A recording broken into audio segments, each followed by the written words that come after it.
আজকে আপনি যার সাথে বিয়ে করতে যাচ্ছেন ও আগে থেকেই বিবাহিত, আর ওর স্বামী আমি। কি?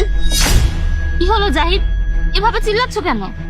ও শিট, অপু তোমাকে এখন কিভাবে যে বলবো। আজকে তোমরা বিয়ে করতে যাচ্ছি, কিন্তু আমি তো ভুল করে আমার মানিব্যাগটা বাড়িতে ফেলে এসেছি। তুমি তো জানো আজকে আমাদের বিয়ে, আর উকিল আমাদের জন্য অপেক্ষা করছে। 10টা যদি 10 মিনিটও লেট হয় উনি তো চলে যাবে। হ্যাঁ অপু, তুমি তো জানোই রেজিস্ট্রি অফিসে টাকা না দিলে আমাদের বিয়ে হবে না। এই জন্য আমাকে মানিব্যাগটা আনতে যেতেই হবে। হ্যাঁ তা তো ঠিকই। অপু তাহলে তুমি এখানে 5 মিনিট অপেক্ষা করো, আমি এক্ষুনি যাবো আর এক্ষুনি চলে আসবো। এই কাপড়ে এখানে? তুমি এখানে একটু সাইডে দাঁড়াও, তোমার ভয় পাওয়ার কোনো দরকার নেই। আমি 5 মিনিটে যাবো আর 5 মিনিটে চলে আসবো। আচ্ছা ঠিক আছে। ঠিক আছে অপু, তুমি এখানে দাঁড়াও, আমি এক্ষুনি আসছি।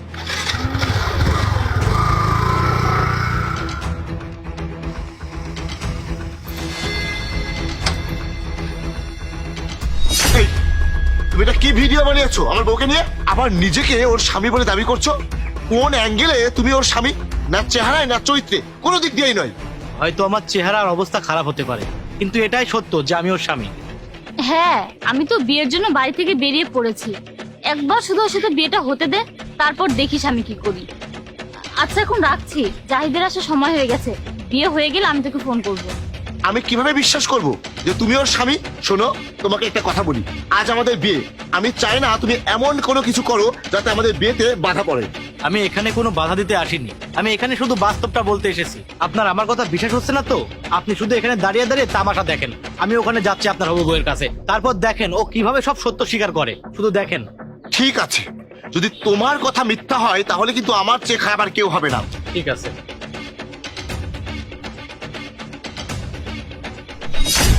আরে এটা তো আমার স্বামী, ও এদিকে কি করছে? কিন্তু এখন আমি কি করব? আরে অপু, তুমি এখানে কি করছো? সারপ্রাইজ।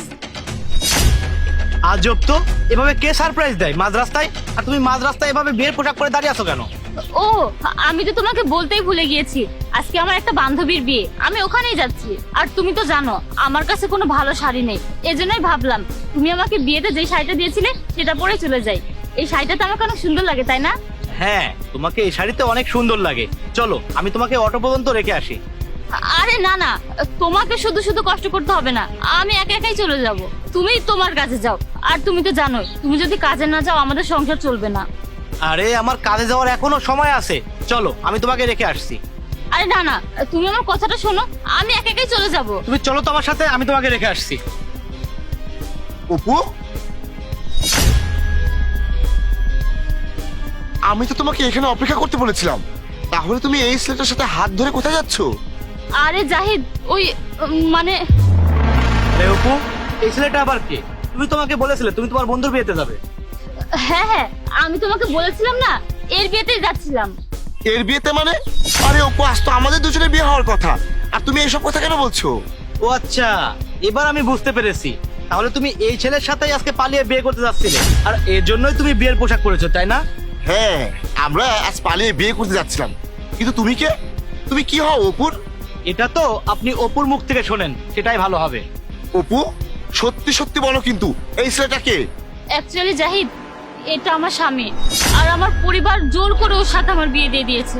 আর তুমি তুমি আমাকে কখনো জিজ্ঞাসা করেছো আমি কি চাই? আমি তোমাকে কখনোই ভালোবাসি না, আমি তোমাকে পছন্দও করি না, আর আমি তোমার মতো গরিব মানুষের সাথে থাকতেও চাই না। তুমি আমার স্ট্যান্ডার্ড দেখেছো? কোনো দিক থেকে তোমার সাথে আমার যাই। আর এই যে জাহিদকে দেখো, যার সাথে আজকে আমি পালিয়ে বিয়ে করতে যাচ্ছিলাম, আর তুমি এসে বাধা দিয়ে দিলে। তুমি জানো ওর কি কি আছে? ওর 2টা বড় বড় বাড়ি আছে, অনেক গাড়ি আছে, তাছাড়া ওর অনেক টাকা পয়সা আছে। আমাকে সারা জীবন সুখে রাখতে পারবে, আর আমি এর সাথেই সারা জীবন সুখে থাকবো। এবার বিশ্বাস হলো তো আমার কথা? কি? তার মানে তোমরা দুজন আগে থেকে একজন আরেকজনকে চেনো? হ্যাঁ, ও বলেছিল ও তোমার স্বামী, কিন্তু আমি বিশ্বাস করিনি। কিন্তু এখন আমার বিশ্বাস হয়েছে যে সে সত্যিই তোমার স্বামী। অপু, তোমার উপর অনেক আগে থেকে আমার সন্দেহ হয়েছিল, যখন আমি তোমাকে কারোর সাথে ফোনে কথা বলতে শুনেছিলাম, আর সেজন্যই আমি তোমার পিছু নিই। আর দেখো, পিছু নিয়ে দেখি এত কিছু হয়ে গেছে। শোনো অপু, আমি তোমাকে এখনো ভালোবাসি আর কালকেও ভালোবাসি। যদি তোমার মন ঘোরে তাহলে চলে এসো, তোমার জন্য আমার বাড়ির দরজা সবসময় খোলা। জাহিদ চলো এবার আমরা বিয়েটা করে ফেলি। বিয়ে? তাও তোমার সাথে? আরে তুমি একটা বিবাহিত মেয়ে, এরপরেও যদি আমি তোমাকে বিয়ে করি তাহলে তো আমার চেয়ে বোকা আর কেউ না। আর এখন আমি খুব ভালো করে জানি তুমি আমাকে কেন বিয়ে করতে চাচ্ছ, কারণ আমার কাছে টাকা আছে, বাড়ি আছে, গাড়ি আছে, তাই না? একটা কথা শোনো, টাকা দিয়ে সবকিছু কেনা যায় কিন্তু ভালোবাসা কেনা যায় না। আর ওই ভালোবাসাটা আমি তোমার স্বামীর চোখে দেখেছি।